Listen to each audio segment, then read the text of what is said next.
Hi guys, welcome or welcome back. Thanks so much for joining me today. We're going to talk about my history as a photographer. This video did exist, however I have deleted it. I will tell you more in a second.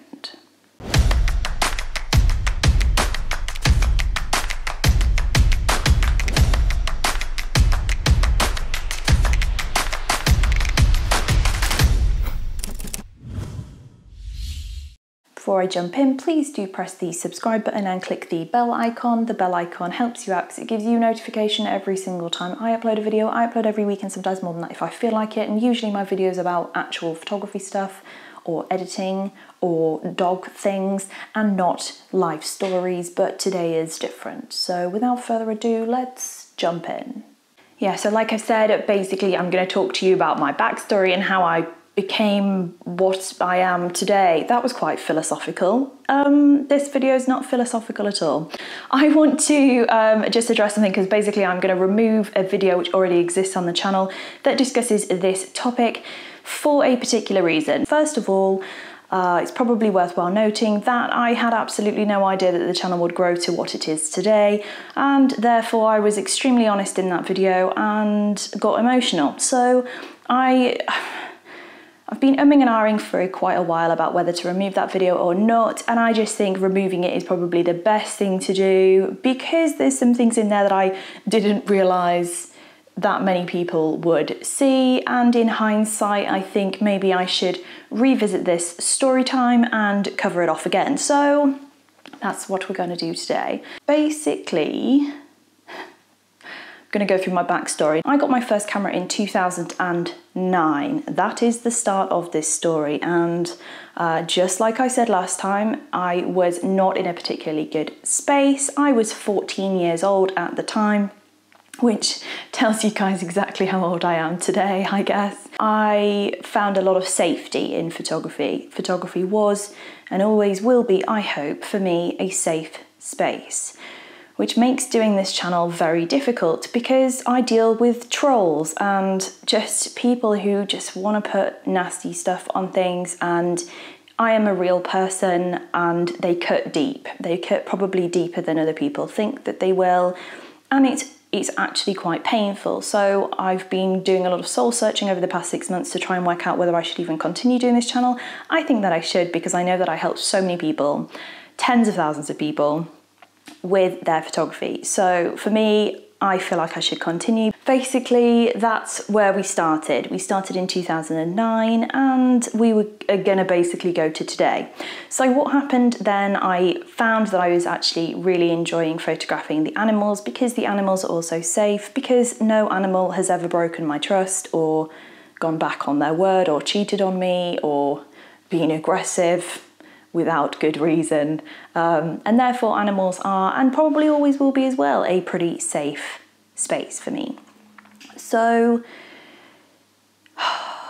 basically what happened then was, obviously I was 14 years old, so I was still living at home, but by the time I was 15 I already had a microstock portfolio and was selling my work online, so that happened quite quickly. However, I would not say that I was a good photographer. I think I was not good.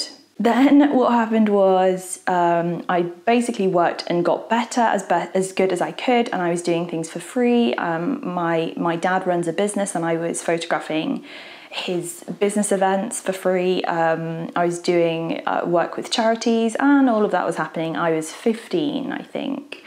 In 2011, I had my first paid shoot and it was with some Jack Russells.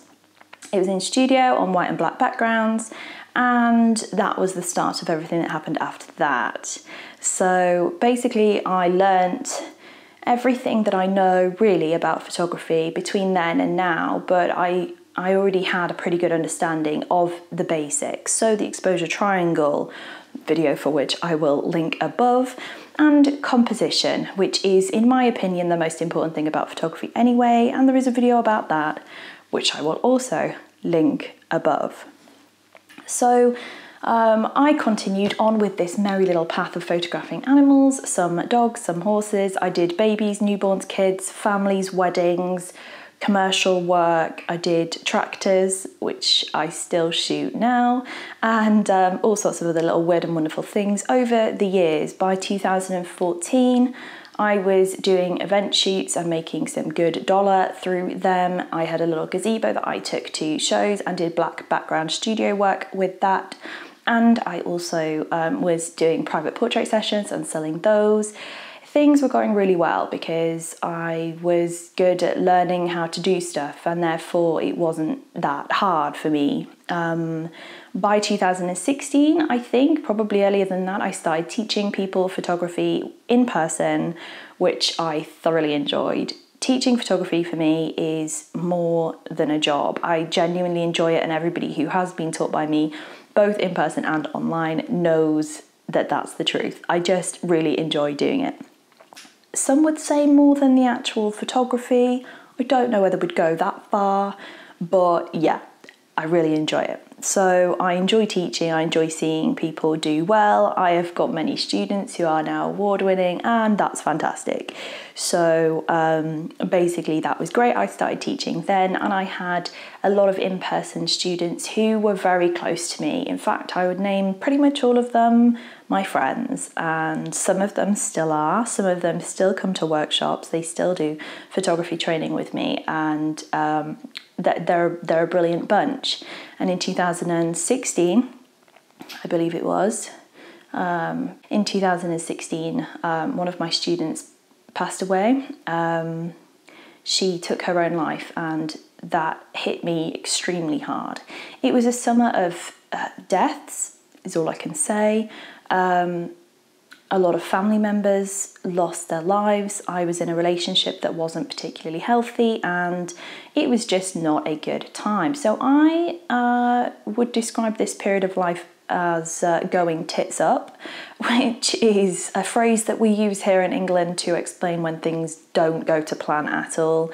And my life derailed substantially. Mentally, I was a mess, more of a mess than I am normally, and I have no problem with saying that because it's the truth. I carried on as best I could, but I stopped shooting and I stopped teaching, and I was just doing little bits. I went and got a full-time job in marketing, which coincidentally is my other business now.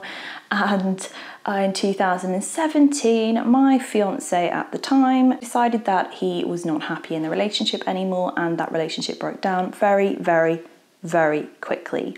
So in a week, I packed up my stuff and I moved out with my 3 dogs at the time back to my mother's house, and I got another full-time job in marketing at that point. I sold all of my photography equipment, some of it to students, because I needed money to pay for normal life things. I worked in a marketing agency. It was a very good time in my life. It was very stressful. I was a mental and emotional mess. I had weekly therapy, and eventually I met Dan, who is my fiance now, soon to be husband, I hope, unless something goes wrong with that one as well. So I met Dan. That was in late 2017. I moved in with Dan in 2018 because if I'm all in, I'm all in, let's be honest. Life was good. So in 2018, I quit my job and I went back self-employed.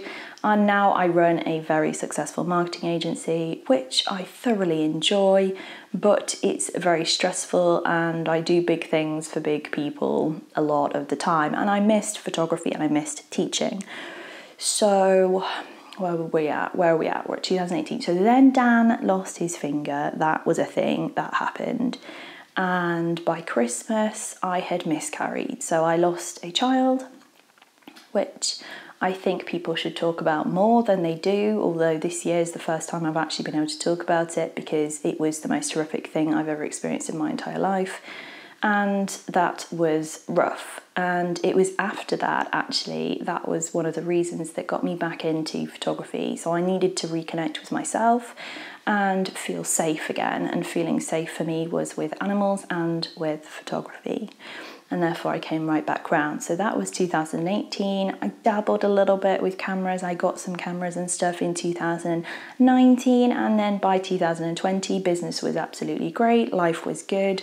All sorts of things were happening. We had a really successful agility season. I compete the dogs in dog agility, and that was cool. So I started to redevelop my love for photography and move back into it, but the emotional mountain that was embedded in it did make it quite difficult to do, and I did have to go quite slowly. So I started with a bit of studio, then did a bit of outdoor. I've never really been an outdoor shooter, but times change, I guess, and that kind of brought us into 2020. And just before Corona happened, in February, I was going through the internet clearing out things that were linked to my name and stuff. You just do a Google and then do a cleanse, and I was doing a cleanse and I found some old videos on this YouTube channel that had tens of thousands of views, which shocked me, because why would anybody want to watch me do things about photography? And I thought, you know what, let me do a few videos and see if this is still, you know, a thing. Corona hadn't happened in the UK yet at that point, and thank goodness I tried doing that channel when I did, because it turns out a lot of you joined me over lockdowns and isolation and all sorts of other things, which brought us into this year. So basically that's why the YouTube channel started. It was to kind of heal me a bit, and reconnect me with teaching and photography, and that has definitely happened. Over the course of this year, I've helped tens of thousands more people and developed a superb community of people who genuinely are just really nice people. I've done two